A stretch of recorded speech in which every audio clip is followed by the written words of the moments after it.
Jubilee hills ఉప ఎన్నిక కోసం నేటి నుంచి నామినేషన్ల స్వీకరణ కొనసాగనుంది. ఇవాల్టి నుంచి ఈ నెల 21 వరకు నామినేషన్లను స్వీకరించనున్నారు. ఈ వ్యవధిలో ప్రభుత్వ సెలవు దినాలను మినహా అన్ని రోజుల్లో అభ్యర్థులు తమ నామినేషన్లను షేక్పేట్ ఎంఆర్ఓ ఆఫీసులో ఏర్పాటు చేసిన రిటర్నింగ్ ఆఫీసులో సమర్పించవచ్చు. ఎన్నికల అధికారులు నామినేషన్ల ప్రక్రియ సక్రమంగా పూర్తి అయ్యేలా అన్ని ఏర్పాట్లను పూర్తి చేశారు. అభ్యర్థులు రాజకీయ పార్టీలు అందుబాటులో ఉన్న నిబంధనలను ఖచ్చితంగా పాటించాలని అధికారులు సూచించారు. నామినేషన్ల పరిశీలన అక్టోబర్ 22న జరగనుంది. అభ్యర్థులు అక్టోబర్ 24 వరకు ఉపసంహరణకు అవకాశం కల్పించారు.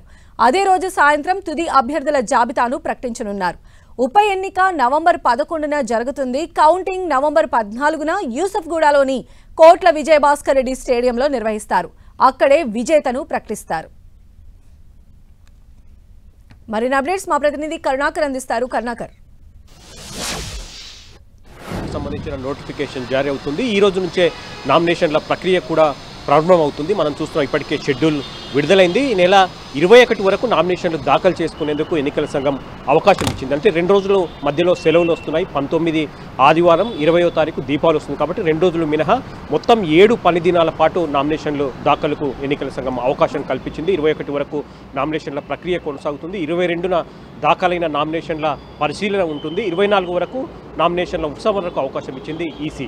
ఇక నవంబర్ వచ్చే నెల 11న జూబ్లీహిల్స్ ఉప ఎన్నికకు సంబంధించిన పోలింగ్ జరుగుతుంది. 3 రోజుల గ్యాప్ తర్వాత నవంబర్ 14న జూబ్లీహిల్స్ ఉప ఎన్నికకు సంబంధించిన ఓట్ల లెక్కింపు, ఫలితాల వెల్లడి ఉంటుందని చెప్పి ఇప్పటికే షెడ్యూల్లో స్పష్టంగా ఎన్నికల సంఘం ప్రకటించిన పరిస్థితిని మనం చూస్తున్నాం. ఈ రోజు నుంచి నామినేషన్ల ప్రక్రియ ప్రారంభమవుతుంది కాబట్టి షేక్పేట తహసీల్దార్ కార్యాలయంలో నామినేషన్లకు అన్ని ఏర్పాట్లు చేశారు. ఇప్పటికే నామినేషన్లు అన్ని రాజకీయ పార్టీలు నామినేషన్లకు సంబంధించిన ప్రక్రియను ప్రారంభించిన పరిస్థితిని మనం చూస్తున్నాం. అభ్యర్థుల ప్రకటన కూడా ఇప్పటికే ప్రారంభమైంది. అందరికంటే ముందు బీఆర్ఎస్ పార్టీ అభ్యర్థిని ప్రకటించింది. మాగంటి గోపీనాథ్ సతీమణి మాగంటి సునీతను రంగంలోకి దింపింది. అటు అధికార కాంగ్రెస్ పార్టీ నవీన్ యాదవ్ను రంగంలోకి దింపిన పరిస్థితిని మనం చూస్తున్నాం. ఈరోజు బీజేపీ కూడా అధికారికంగా అభ్యర్థిని ప్రకటించే అవకాశం కనిపిస్తుంది. కాబట్టి అన్ని పార్టీలు కూడా నామినేషన్లకు మంచి ముహూర్తాలు చూసుకొని నామినేషన్ దాఖలు చేస్తున్నారు. ప్రతిపక్ష బీఆర్ఎస్ పార్టీ నెల 15న తమ అభ్యర్థి సునీత చేత నామినేషన్ దాఖలు చేస్తుండగా మిగతా పార్టీలు కూడా మంచి రోజు చూసుకొని నామినేషన్లు దాఖలు చేసే అవకాశం కనిపిస్తుంది. ఎప్పుడైతే షెడ్యూల్ విడుదలైందో అప్పటి నుంచో జూబ్లీహిల్స్తో పాటు హైదరాబాద్ జిల్లా అంతా కూడా ఎన్నికల కోడ్ అమల్లోకి వచ్చింది. కాబట్టి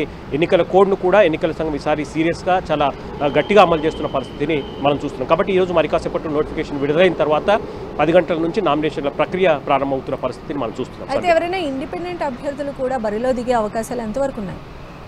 ఖచ్చితంగా జూబ్లీహిల్స్లో అధికార కాంగ్రెస్, బీఆర్ఎస్, బీజేపీ పార్టీలే కాకుండా మిగతా చాలామంది రంగంలోకి దిగే అవకాశం కనిపిస్తుంది. 1-2 పార్టీలు కూడా ఈ రంగంలోకి దిగేతో పాటు ఈసారి ఇండిపెండెంట్ అభ్యర్థులు కూడా పెద్ద ఎత్తున నామినేషన్ దాఖలు చేసే అవకాశం కనిపిస్తుంది. కాబట్టి పోటీ మాత్రం చాలా తీవ్రంగా ఉంటుంది. ప్రధానంగా 3 పార్టీల మధ్య పోటీ ఉండే అవకాశం కనిపిస్తుంది. అధికార కాంగ్రెస్ కావచ్చు, ప్రతిపక్ష బీఆర్ఎస్, అటు బీజేపీ పార్టీల మధ్య గట్టి పోటీ ఉండే అవకాశం కనిపిస్తుంది. ఎందుకంటే సాధారణ ఎన్నికలు, పార్లమెంట్ ఎన్నికల తర్వాత జరుగుతున్న మొదటి ఉప ఎన్నిక కాబట్టి దీన్ని అన్ని పార్టీలు కూడా ప్రతిష్టాత్మకంగా తీసుకున్నాయి. గెలిపే లక్ష్యంగా 3 పార్టీలు కూడా ముందుకు వెళ్తున్నాయి. మరి ముఖ్యంగా తమ సిట్టింగ్ స్థానమైన జూబ్లీహిల్స్ ఉప ఎన్నికలో గెలిచి తీరాలని చెప్పి బీఆర్ఎస్ పార్టీ కూడా ముందు నుంచి బలంగా ముందుకు వెళ్తున్న పరిస్థితి మనం చూస్తున్నాం. సంధ్య.